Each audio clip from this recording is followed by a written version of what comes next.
What's going on, guys? It's Get Busy Roo. First and foremost, I want to welcome you to my channel. If you're new here, make sure you like, comment, and subscribe. I give a lot of credit and funding game that you can use to better yourself, better your credit. And then second off, I want to welcome you guys to my first mini course. I've never done something like this on YouTube. I'm going to put together a series of videos, for beginners that are looking to take their credit very serious, they're looking to better themselves. And, this course is for you. I'm going to make it as simple as possible. I'm going to break it down to the point where everybody can understand it. And I'm going to give you guys a bunch of value through this mini course. And today's video is actually going to be a credit score breakdown. So a lot of people don't even know where a credit score comes from. How is a credit score created? What are the components that make up a credit score? So in today's training, I'm going to break everything down to a T so you fully understand. Looking at this chart here, we have the factors that make up your credit score. There's 5 total factors. Your credit score can reach a max of 850 points, and this is exactly how points are calculated. So we're going to start off first with payment history. Payment history makes up 35% of your credit score. You can earn a total max 298 points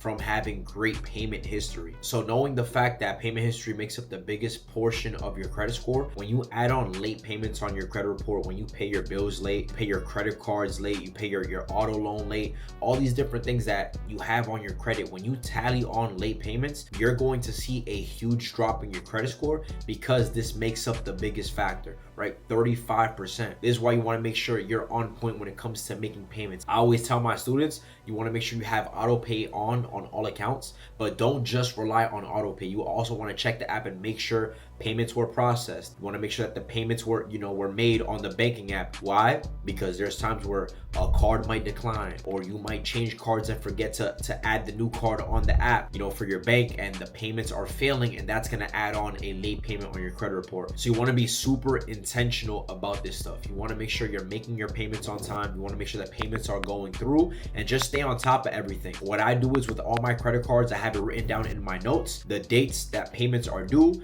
the minimum payment amount, and I make sure I'm alerted every time a payment is coming up. I make sure I go make that payment. I make sure it went through. There's no problems because I understand payment history makes up the biggest portion of my credit score. On to number 2, credit card utilization. This makes up 30% of your score. So it's going to be the second highest. Credit card utilization is pretty much how much money you're utilizing on your card. If I have a credit card with a $1,000 limit, and on that card, I'm utilizing $100 of the $1,000, that means I have $900 left to spend on this card, and my credit card utilization is at 10% because I'm utilizing 10% of the overall limit, right? If I use that card and I spend $300 out of the $1,000, I'm utilizing 30% of the overall card. So with credit card utilization, you can earn up to 255 points on your credit report. And for this, I always tell everybody, you want to keep your utilization as low as possible. Credit is a weird thing. They give you access to a lot of money on your credit cards, but they don't want you to overutilize it. They don't want you to utilize much of it. You don't want to show the banks that you're thirsty when it comes to utilizing credit. If you have credit cards and they're all maxed out, your score is going to be low because banks are pretty much trying to tell you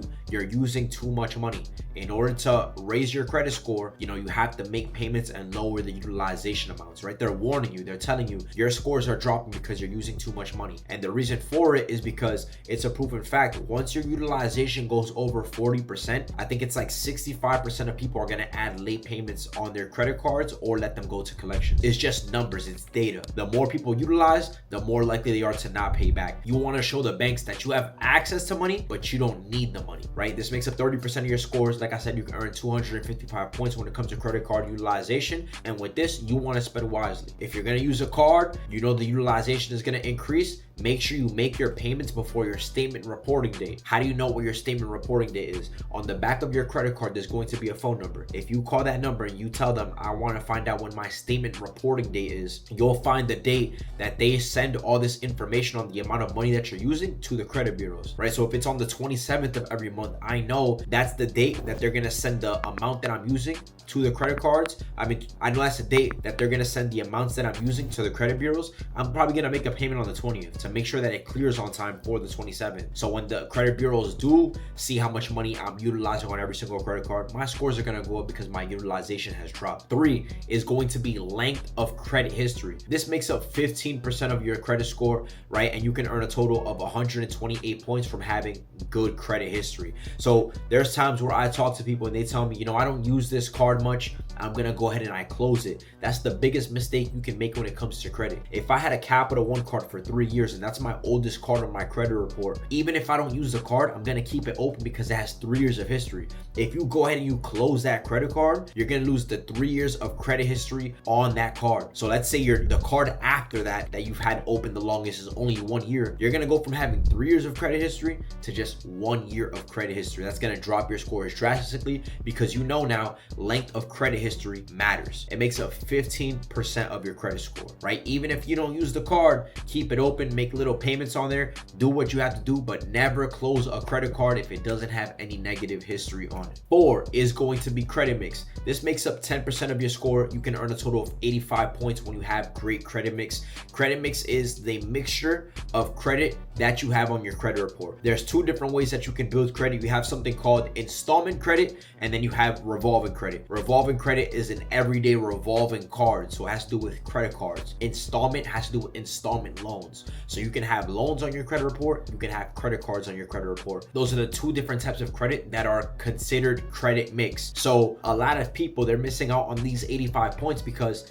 they have a good amount of credit cards, but they don't have enough loans, right? Or there's people that have a lot of loans and they don't have enough credit cards. You want to have a fine balance. You want to make sure you have both accounts on your credit report to show versatility. You want to show that on your credit report you have all these different type of accounts and they're all in good standing. So credit mix makes 10% of your score. You want to have different types of accounts reporting on your credit. The last factor is going to be new credit, right? Adding on new cards every now and then is going to be good. This makes up 10% of your score, another 85 points, right? It's okay if you receive an inquiry when you apply for a credit card. I talk to people, they say, I don't want to apply. I'm going to receive a hard pull, or I'll tell them to create an account and they say, am I going to get a hard pull? There's nothing wrong with getting a hard inquiry on your report because in the long run, it's going to help build your credit score. You just don't want to over apply to credit cards or loans because that's when your credit gets hurt. It's not a problem to apply for credit cards. It's a problem if you apply to them too much. Every now and then it's good to open up a new credit card to build up some new type of credit history. But these are the 5 factors that make up your credit score. If you do the math and add everything up, you can reach an 850 credit score if you just take your time, build your credit profile out for the next few years, follow these 5 factors. You make sure you stay on point with your credit history. You make sure utilization stays low. And like I said, you can reach an 850 credit score in no time. You just have to be disciplined.